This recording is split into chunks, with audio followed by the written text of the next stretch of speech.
Começa agora no jornalismo da Rede Globo e vai até o fim do ano o Projeto Amazônia. Nossos programas e telejornais vão mostrar tudo o que acontece na região. E nessa primeira reportagem, você vai ver que a floresta está sendo atacada por todos os lados e que a devastação da Amazônia é um problema internacional.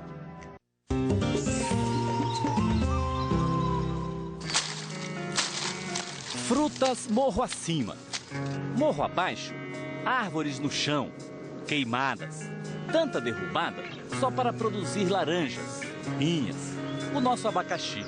Quando a senhora chegou aqui, era tudo floresta? Ah, assim era todo, montes. Nos primeiros plantios, boas colheitas. 3, 4 anos depois, começam os problemas. A terra perde a fertilidade e a produção de frutas cai. Aqui está uma prova do empobrecimento da terra em áreas desmatadas nas montanhas da Amazônia peruana. Essa plantação de abacaxi foi abandonada há pouco tempo. A planta nasceu, cresceu, mas o fruto não se desenvolve por falta de nutrientes. Primeiro produzia assim tamanho, grande. Eram maiores as frutas? Ah, as frutas. Agora? Aí está um pouco baixo. É sempre assim. Quando a produção diminui, eles abandonam a área e vão desmatar mais adiante. Não é à toa que a selva central do Peru é considerada por ambientalistas uma das regiões mais devastadas da Amazônia. Passamos 8 dias viajando por esta região. De San Ramon, porta de entrada da floresta, ao rio Tambo, o que vimos é desolador. A cordilheira, antes verde exuberante, agora se mostra cinzenta. Os cambios O clima também mudou, diz este agrônomo. Temperaturas são cada vez mais baixas à noite. E durante o dia, o calor fica mais intenso a cada ano que passa. Os agricultores que migraram das montanhas geladas, onde não há floresta, desmatam sem piedade. Mas eles não são os únicos. Este professor de engenharia florestal diz que a extração da madeira é feita sem planejamento e critica a falta de um programa que seja capaz de recompor os bosques. O rio Tambo rasga a selva central em direção ao Maranhão, o nome peruano do nosso rio Amazonas. Por estas águas navegam também as provas de um crime, e o mais surpreendente, um crime praticado por quem depende da floresta para viver.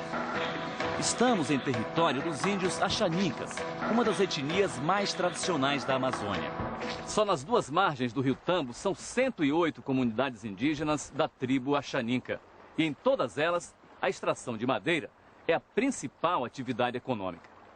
Para desembarcar aqui, precisamos de autorização do Conselho Indígena e do apoio deste homem, Pepe Campos, uma das lideranças axanicas na região do rio Tambo.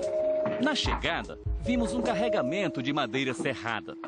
Os responsáveis pelo barco não quiseram nos mostrar as guias que liberariam o transporte. É exportado. Exportado? Exportado. É madeira para... Para ser piso. Bem na entrada da aldeia, uma triste constatação. Toras por todos os lados, de várias espécies, inclusive as ameaçadas de extinção. E acredite, esta serraria enorme funciona em pleno território indígena. O gerente alega que tudo funciona dentro da lei. Há documentação legal para o funcionamento da serraria? Acá? Mas quando pedimos para ver os documentos e conhecer a serraria... Me van a desculpar, pero não posso localizar al dueño. Não podemos filmar? Não. É clandestino, pues, por isso que não permitem, pues, para que Ela não tem autorização para funcionar. Não tem autorização. Apesar de não ter autorização, funciona a todo vapor, em parceria com os índios.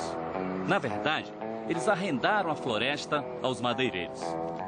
Para ajudar na fiscalização, o governo peruano criou a Polícia Ecológica. Este posto de controle é o único que funciona na região onde a floresta é mais pressionada. Mas só há 3 policiais para cobrir 20 mil quilômetros quadrados. Se já é difícil para a polícia, para o órgão que tem a obrigação de proteger a mata, a missão é quase impossível. No IRENA, o IBAMA peruano, faltam funcionários até para trabalhar nas estradas, nos postos de controle. Temos uma proporção de... Ele diz que 10 trabalhadores cuidam de 2 milhões de hectares de mata, 200 mil hectares por funcionário. É como se cada fiscal do INRENA tivesse que vigiar sozinho uma área maior que a cidade de São Paulo. De acordo com o relatório da ONU, proporcionalmente, o Peru desmatou em 25 anos o mesmo tanto que o Brasil. O governo peruano criou recentemente o Ministério do Meio Ambiente, mas reconhece: pelo menos 40% da madeira que circula nesta região da Amazônia tem procedência ilegal. Vai ser como um deserto, sem árvores. Um deserto montanhoso. Assim é, um deserto montanhoso. Essa tribo, bem que poderia ser o espelho da região. Estamos no distrito de Pangoa, na comunidade Nomatsigengas. Aqui, os índios preservam as tradições. O sustento vem do artesanato, da agricultura e da pesca. Comida nunca falta. Pelo contrário, sobra até para os penetras. Muito bueno. Salgado. Mucho sal. Mucho sal. Ah, bueno. Sem dúvida, para esse povo simpático, é mesmo engraçado ver um brasileiro curioso experimentando os sabores do cardápio indígena peruano e falando portunhol. A comida para todos. Para comida para todos. Você come muito? E a Amazônia também é assunto no Jornal Nacional, que exibe a partir de amanhã uma série sobre a BR-163, a rodovia construída no meio da floresta para ligar Mato Grosso ao Pará. Aqui, soja é poder. Se você quiser comprar um carro a troco de soja, pode até vender. Em alguns trechos, a estrada fica intransitável. Saculeja tanto dentro do carro que a sensação que a gente tem é de que está em cima de um touro mecânico. Educar é um desafio. Só temos esse livro de biologia para o ensino médio. Então as outras disciplinas faltam todas. Não perca a partir de amanhã no Jornal Nacional.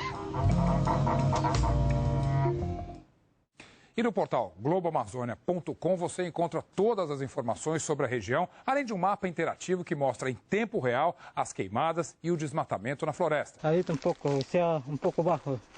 É sempre assim. Quando a produção diminui, eles abandonam a área e vão desmatar mais adiante.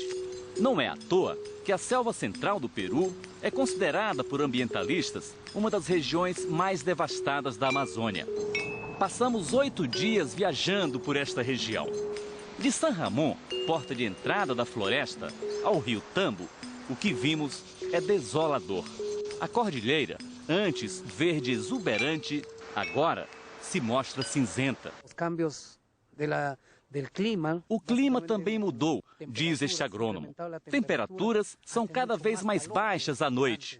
E durante o dia, o calor fica mais intenso a cada ano que passa.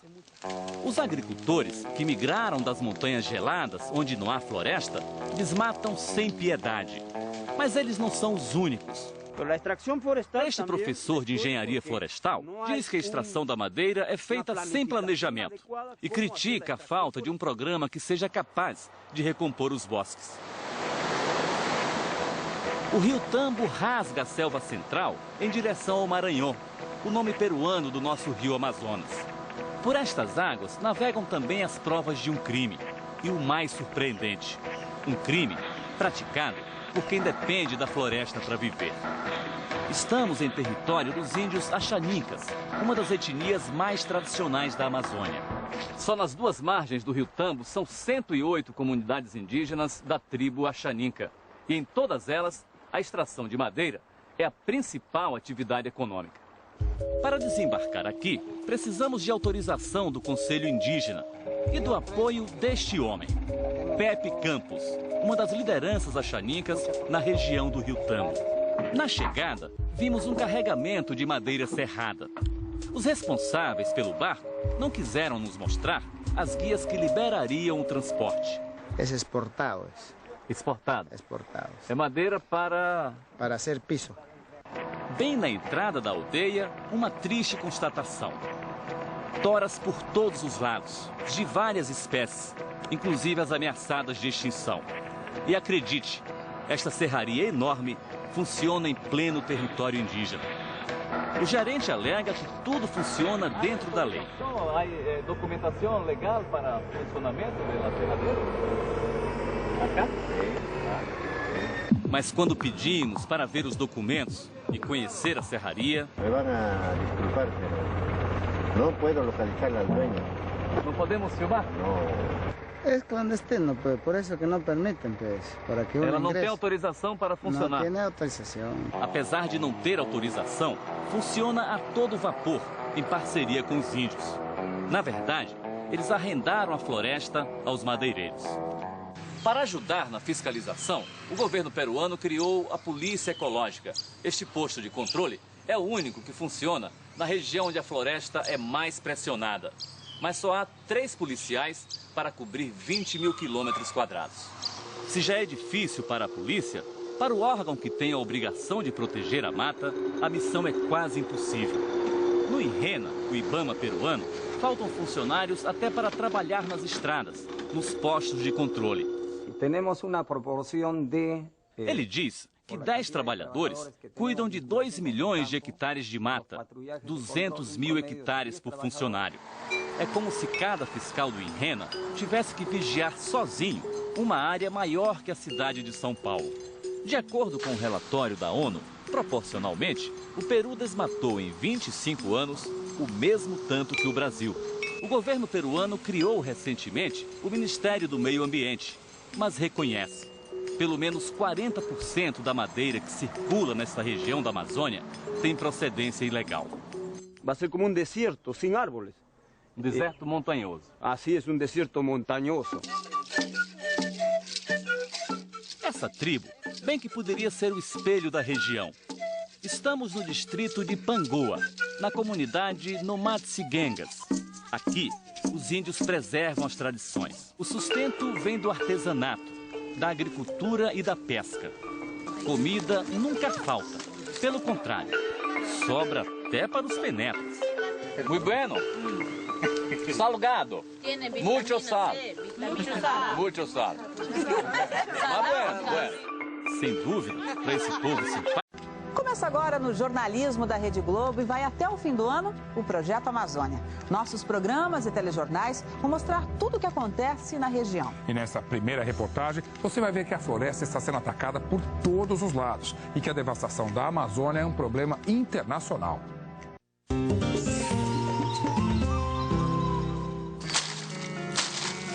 Frutas morro acima, morro abaixo, árvores no chão, queimadas. Tanta derrubada só para produzir laranjas, pinhas, o nosso abacaxi. Quando a senhora chegou aqui, era tudo floresta? Ah, assim era todo, montes. Nos primeiros plantios, boas colheitas. 3, 4 anos depois, começam os problemas. A terra perde a fertilidade e a produção de frutas cai. Aqui está uma prova do empobrecimento da terra em áreas desmatadas nas montanhas da Amazônia peruana. Essa plantação de abacaxi foi abandonada há pouco tempo.